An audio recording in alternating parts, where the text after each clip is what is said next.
Let's be real. Walay tawo nga mumataon niya moingon, Lord, karon nga adlaw ganahan ko masakitan gamay.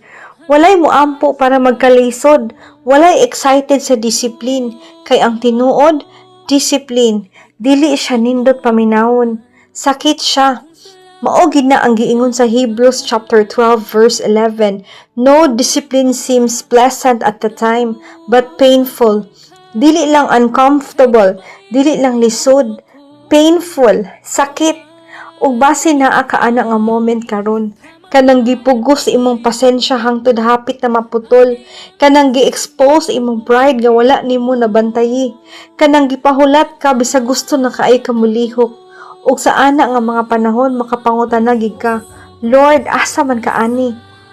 Pero kung unsa kaha kung dili man absent ang Ginoo, unsa kaha kung naa siya gihapon nag-work, kay ang discipline dili na punishment, preparation na, dili rejection, refinement. Ang Ginoo nga mo comfort nimo, mao pud ang Ginoo nga mo change nimo. Ug ang tinuod nga kausaban dili gid na komportable. Think about this, ang liso dili dayon mahimong harvest, ilubong pa na siya una, matabunan sa ilalom. Ug kung makasulti lang ang liso, basin mo ingon siya, murag dili man ni growth, murag loss man ni. Pero ang murag paglubong mao di ay ang pagsugod, ug mao pud na ang ginabuhat sa Ginoo nimo karon sa tension, sa pressure, sa paghulat. Kay ingon ang Hebrews, later on it produces a harvest. Dili diha-diha dayon, dili instant, later. Ug kana nga later nanginahanglan og trust. Kay dili nimo pirmi makita unsay ginabuhat sa Ginoo samtang ginabuhat niya.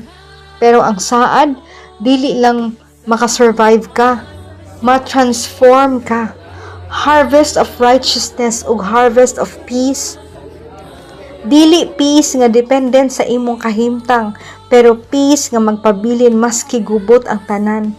Pero ayaw kalimtini for those who have been trained by it. Trained, dili lang nakaagi og kasakit, pero nakat-on tungod niini. Kay ang kasakit lang dili makausab nimo. Ang imong response mao'y makausab nimo. Pwede nimo siya suklan or pwede ka ma-shape pinaagi niini. Pwede ka mudagan palayo or pwede ka ma-renew tungod niini. So ang pangutana dili lisod ba ni? Kabalo na ta, oo lisod. Ang pangutana, tugutan ba nako nga usbon ko ani? Mutuo ba ko nga kabalo ang Ginoo unsay iyahang ginabuhat bisan wala ko kasabot unsay iyahang gitugutan? Kay moabot ang adlaw, kini nga moment, kining pressure, kining kasakit, magka-sense ra tanan.